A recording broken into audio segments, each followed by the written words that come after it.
Hi warriors, Hannah here and welcome back to another video. What you just saw was some footage from yesterday where I prepared a delicious curry for dinner. This video was actually going to be mukbang style, answering your exam questions, but I was really tired yesterday. I travelled to Stroud over the weekend, I just came back, I had a horrible night's sleep, and I think I'm probably thinking much more clearly now, so I will be answering your questions today. Anyway, if I'm going to be talking about exams, why was yesterday's meal so important? Well, yesterday's meal was really important because it is Johanna's favorite pre-exam meal. And this video is actually in collaboration with this beautiful young warrior whose YouTube channel, which she just recently launched, I will link to in the description. She will be answering the same questions that I'm answering and eating my favorite pre-exam meal. I think you guys probably know my favorite pre-exam meal, but yeah, for that, I guess you'll have to check out her channel. Anyway, what did I put in my curry?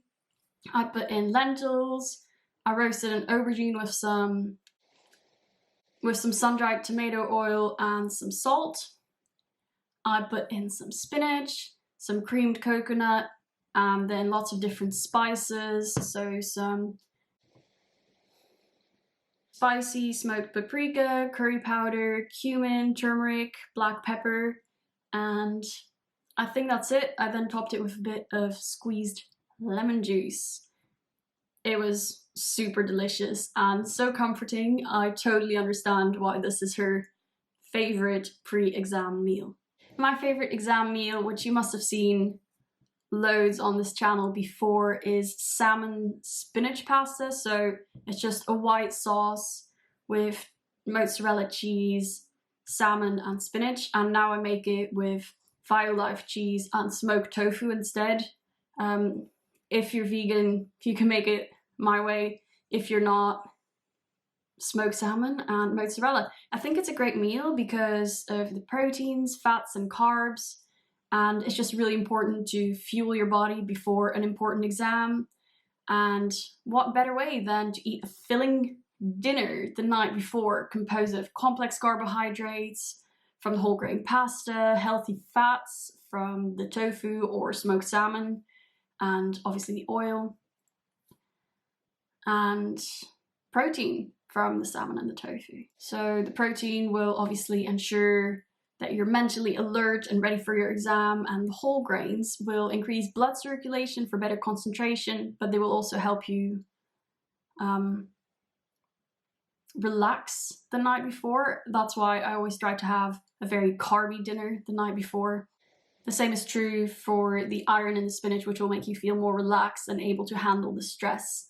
hence why I like to have this the night before an exam. On the actual day of the exam though, I like to start my day with a big bowl of oatmeal, with apple, berries, nut butters, again, the proteins, carbs, fats, really important. And if I have my exam in the afternoon, I'll have a big breakfast and then maybe a lighter lunch, so some salads, some potatoes or sweet potato. Yeah, lots of greens, lots of vegetables, and I might snack on some nuts and dried fruits before the exam itself. I don't want to be hungry during the exam, but if it's right after lunch, I also don't want to feel like I want to just have a nap.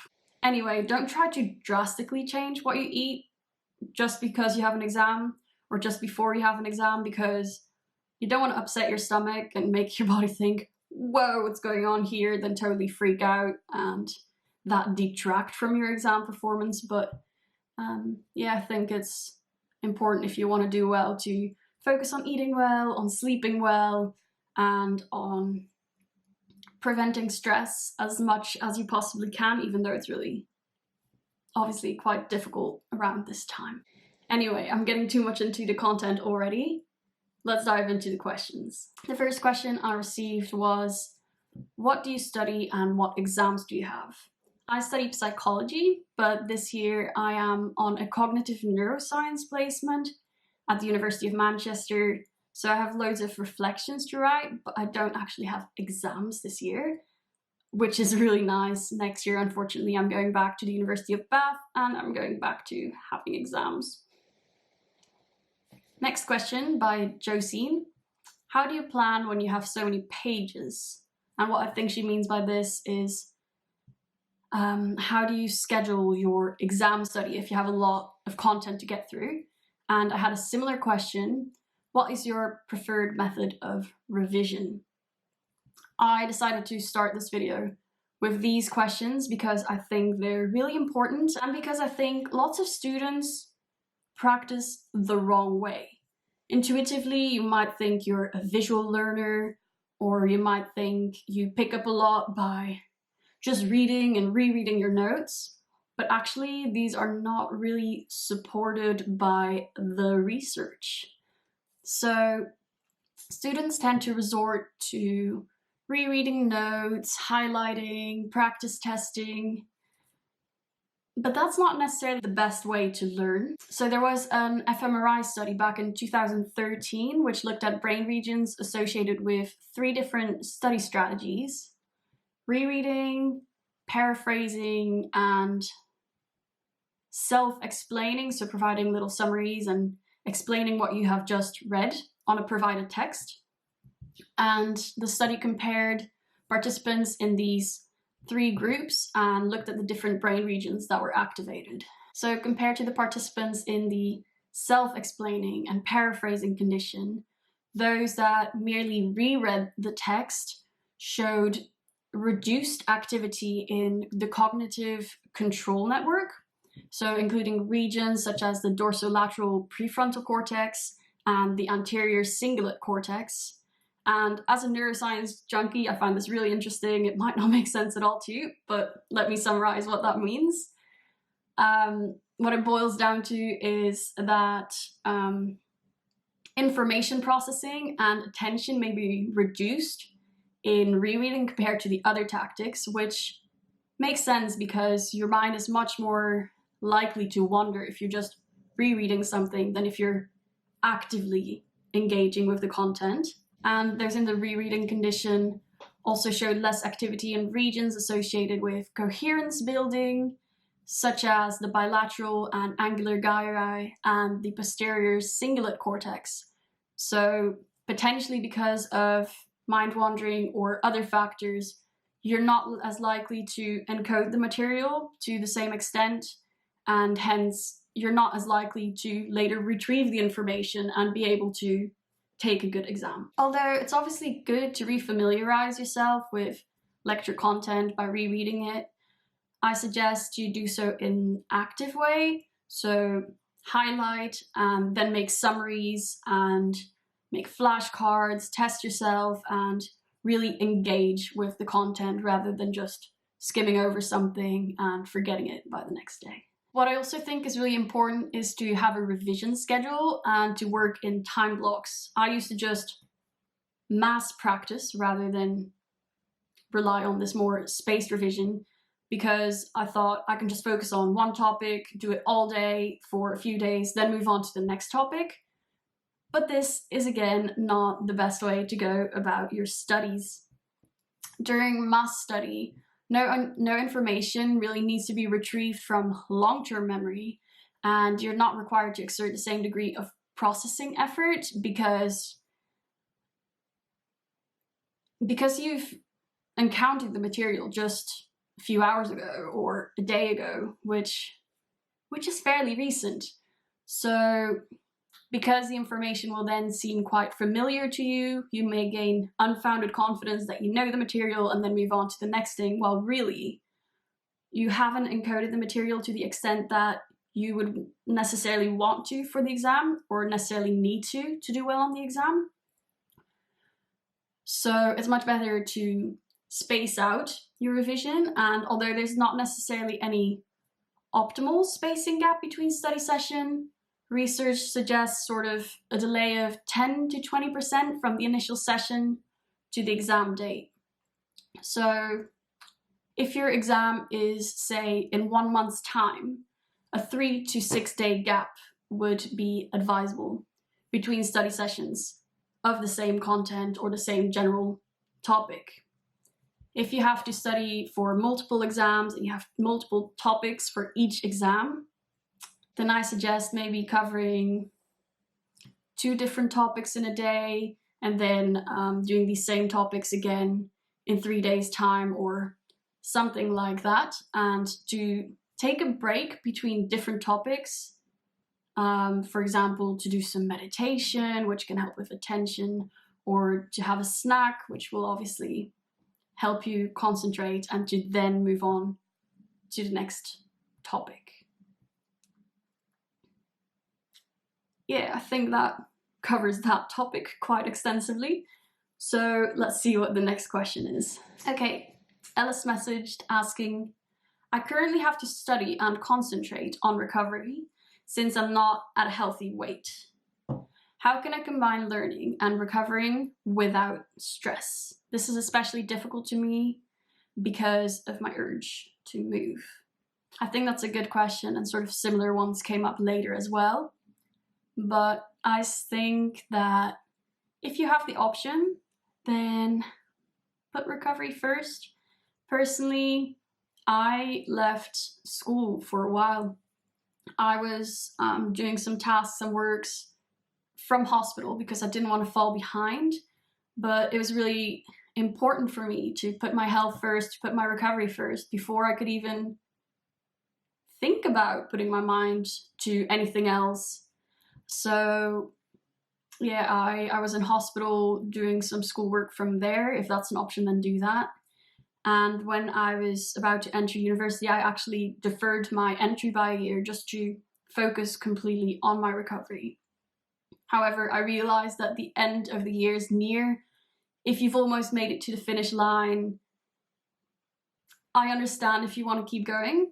So if you need to get through your exams to finish your year and focus on your recovery then go for that. But be sure to really eat enough and fuel your body, and maybe let someone else be in charge of your food, or have a meal plan so that you can focus on your schoolwork, focus on your exams, and focus on all of that jazz while not stressing out, losing weight, and falling deeper into the eating disorder, because that's obviously something you do not want.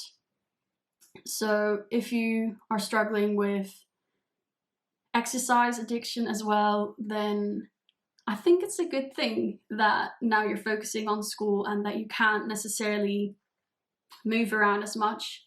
Although I do suggest going on some short walks as study breaks. It really helps with your concentration. But again, nothing intense, just a light stroll, or as I just did, a little gym session. But yeah, it also really depends on your physical state.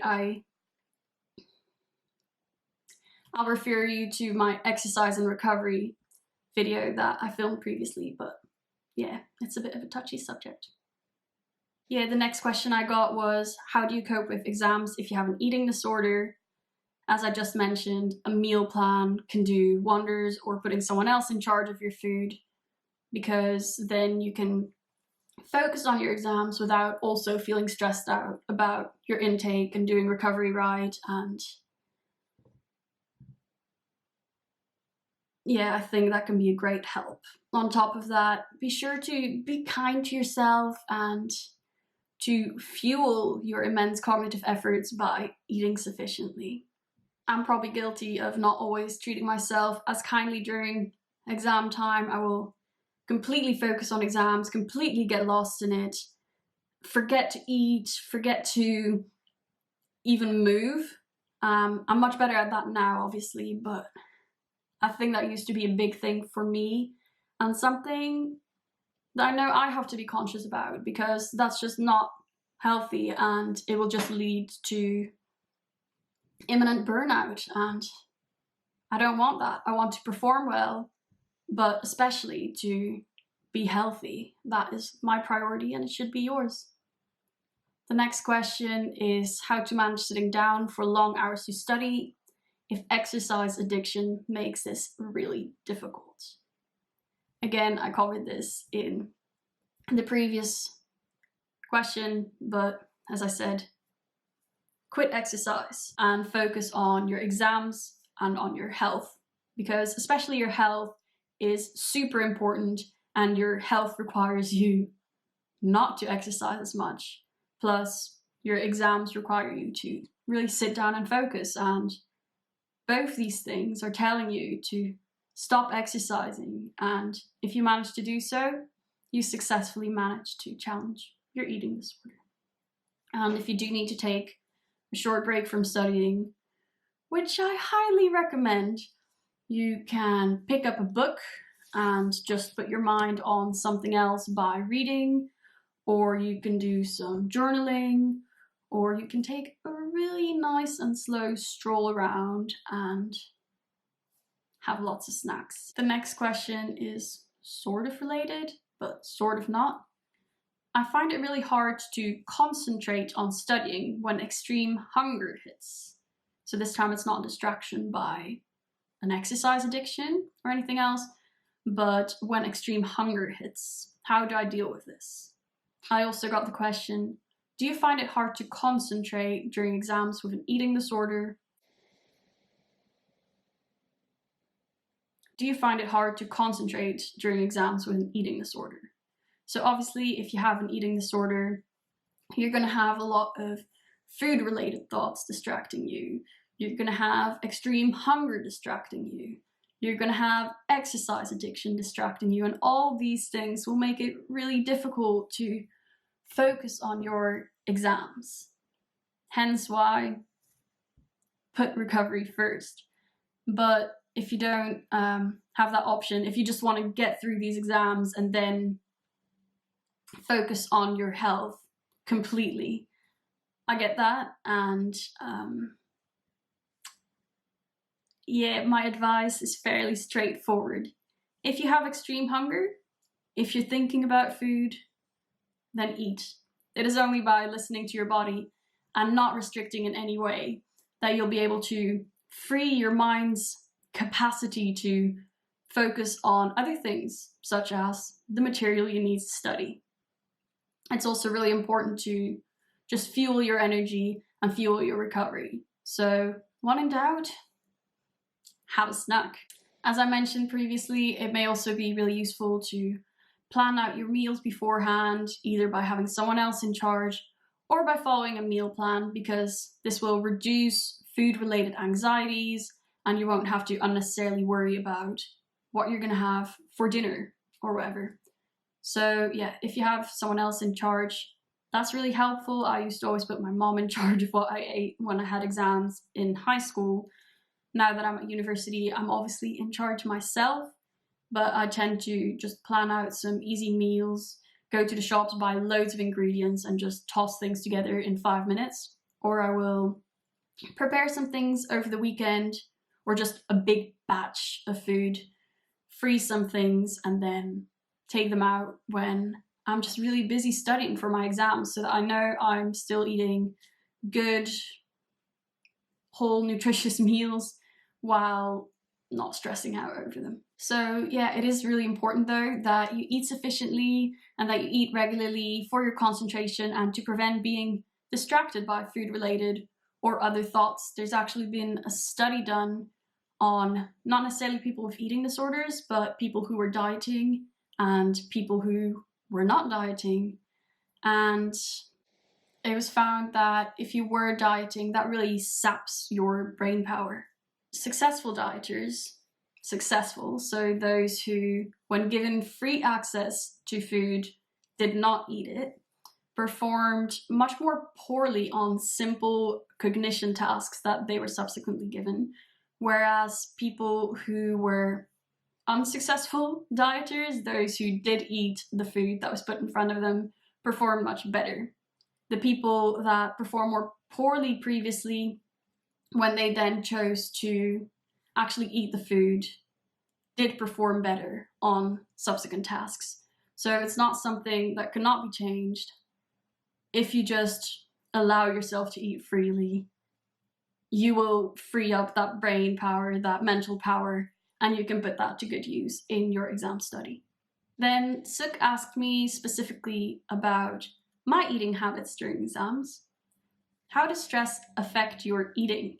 Do you find that you eat more or less, or cook more or less, or eat more processed foods, or anything like that?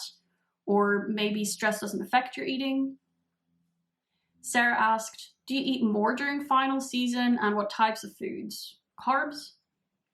So I think whether I have exams or not, my food is quite similar. As I said, I'll just prepare things in batch earlier during the year, freeze some things so that I always have something in case I don't make enough for lunch the next day, or in case I have exams or lots of things that I'm preoccupied with and I don't have time to cook. So what I eat is fairly similar, I think.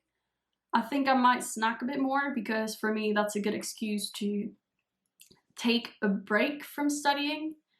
But yeah, I think overall my food is probably quite similar. Yeah, if I do cook, my meals will always be really fast meals, so 5 or 10 minute meals, max 15-minute meals. But I think that's sort of always the case, even when I don't have exams. So not much of a change there. In the past, however, stress would really affect me. I would oftentimes end up eating less, and that's how at the end of IB I lost a little bit of weight, and mentally I was in a really bad place, and I then went into hospital, which was not a lot of fun. Then last year during exams, I obviously ate much better. I had a lot of snacks. I had breaks from my studies, so I think I really improved my exam preparation in lots of ways. But I still got a little bit stressed sometimes, that's fine, and I would just message my mom, "Mom, can you make me a snack?" And she'd come up with a cup of peppermint tea and some peanut butter jelly sandwiches every single time I messaged. So thanks, Mom. The next question is about sleep. Any tips for being sleep? So I'm not sure whether this refers to maintaining a productive session when feeling sleepy or being able to fall asleep at the end of a long, hard day, but I think the latter. In case it's the former, then obviously snacks, little breaks, maybe even a nap during the day, and you should be fine. But if, like me, you tend to keep worrying at the end of the day and find it difficult to fall asleep as a result, then I suggest you check out my insomnia video. And I'm also going to briefly just recap what I think are the most important things. For me personally, I need to keep a regular sleeping routine. If I don't, my sleep will be off. My sleep will probably be pretty horrible. So I try to shut down my computer and stop working at 8 or 9 in the evening. I know during exams this is probably more difficult, but now that I don't have any exams this year, I can stop working at that time, and I feel like it really helps with my sleep. I then journal a little bit or do some puzzles, read my book, and just really relax without having any more screen time. I also like listening to some music, especially some Beethoven or other classical music, which will really help me relax.